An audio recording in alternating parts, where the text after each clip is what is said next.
on 531 PI. It is 11 minutes past 8 o'clock. You're listening to Pacific Mornings on 531 PI. An appropriate song to play because I have not been letting go of tax talk this week, that's for sure. And joining us now is Labour's finance spokesperson Barbara Edmonds to discuss the latest in politics, particularly tax. Good morning to you. Talo for lover, and nothing like a bit of Spawn breezy for the morning, but yeah, okay. That's I'll help right. you out with let's go. Cheers. Hey, look, let's go there with capital gains tax. Now, just for a bit of context for our Pacific community in terms of, can you explain what this actually means? Because I was saying it as a joke. It sounds like you're just trying to gain muscle, really. Gaining. Explain it. So a capital gains tax, so lots of countries in the world have them. New Zealand is one of the very few countries that doesn't have a capital gains tax.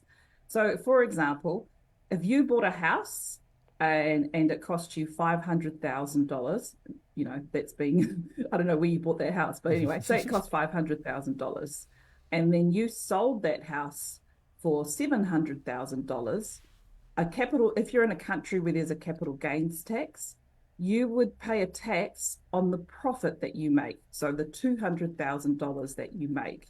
Different countries tax it in different ways at different rates, but effectively it's a tax on the profit that you make. Right. So order for 500, sell it for 700, you get taxed on the 200K that you make on it.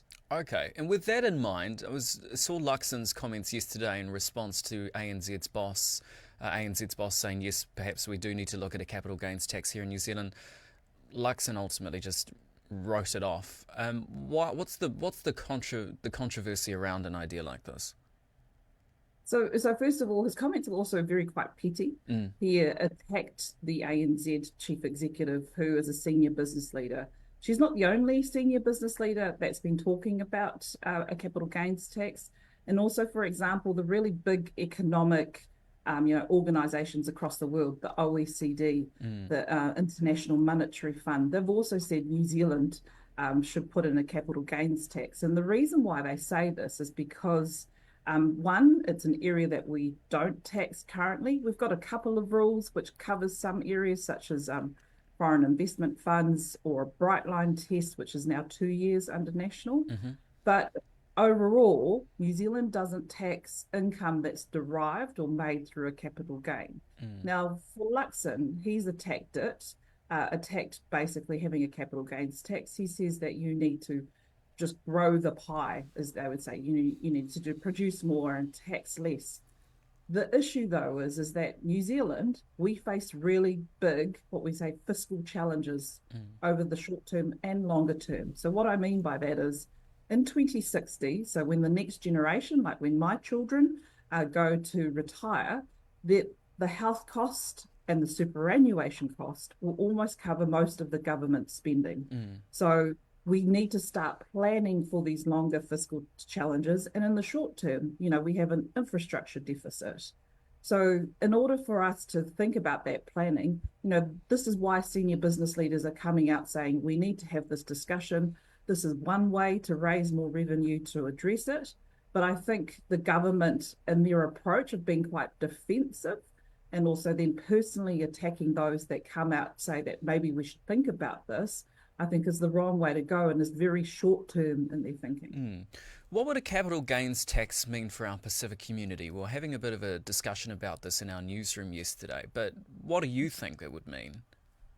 So it depends on how you approach a capital gains tax. So for example, the last couple of proposals to do a capital gains tax, both in 2019 and in 2014, Labor took it to the election, but obviously they didn't win.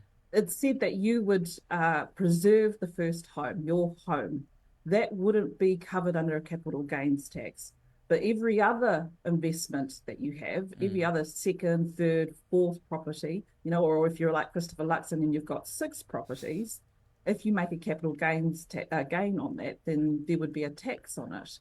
So for our Pacific people, if they're a homeowner, they've got one home, then, potentially they won't be covered under a capital gains tax if you look at that 2019 and 2014 proposal. Right. But if you also potentially, if you invest in business, some countries in the world have what's called a comprehensive capital gains tax. So it's not just housing. It covers, if you sell a business or if you sell shares, then that you might have a capital gains tax on that. So how it will impact on Pacific people will depend on what a capital gains tax looks like. But it's really clear over the last sort of decade, since people have been looking at a capital gains tax, New Zealanders have come out quite strongly saying that the family home should be protected.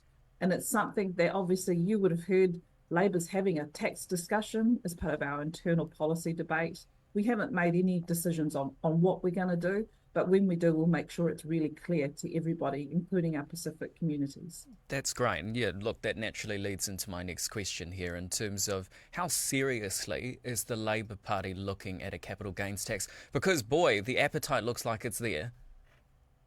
Yeah, so we are definitely looking at the tax system, the broader tax system. And again, because we're really serious about those challenges that we are going to have to face and that our children will have to face in the future. I'll take a personal example. My children will be starting to retire in 2060. I want them to have super. I want them to be able to access healthcare over their life. So Labor is looking at it from, first of all, thinking, what are the things that we need or the government should be providing for its people? And then as part of that, how do you pay for it? So tax is obviously one way to pay for things, but also how do we grow New Zealand? How do we help businesses and help people be more productive, grow basically productivity? And that's through things like investing in research and science and innovation, helping small businesses be more tech savvy. So it's all part of a bigger conversation, but Labor is seriously having that conversation internally. And so we do welcome other people outside of the Labor Party who want to have that discussion too. Yeah, no, that's good. That's good to hear. And look, I'm actually not a fan of hindsight, if I'm honest, but if we look in hindsight, if we look back at the election last year, was it a missed opportunity for Labor not to campaign on it? I think for Labor, we had come off 3 really, challenging years with COVID. At the time when Christopher Hipkins, who was the Prime Minister at the time, said that we're not going to be running on a wealth tax or a capital gains tax, it was made in that context that New Zealand needed to recover post-COVID, and that what we were hearing at the time, New Zealand wasn't ready for it. But as you've said just before, that conversation is starting to happen quite loudly, and the sentiment may have changed. But again, as part of our internal process, we'll take that all into account. But we want to make sure we have a fairer tax system. Why should a cleaner or a bus driver or a security driver in Porirua or in South Auckland, why should it be that every dollar that they earn is taxed? But yet if you invest in capital and you sell that capital, you don't get taxed at all. Yep. So there is a fairness question that needs to be asked. Yeah, that makes sense. Hey, look, I've had this very controversial opinion this week, and I'm all for you, laying into this because it sounds nice, but in practical terms, I'm sure it would be terrible. A one flat tax for the country. What's your position on it, and why do you think that's actually not a great thing? So, as you know, Will, my career is in tax. So I've spent over a decade in tax law. The reason why I'm not for a flat tax is because it can be regressive. So, for example, GST. GST is a flat tax across consumer products and services if you sell it. However, the less money you earn, the more of the GST burden you carry. So it's regressive. And so people that have more money pay less amount as a proportion of their income towards GST. So GST works because you still have the option of choosing what the consumer good or service is. Sure. As a flat tax, if you can say it, but it is regressive.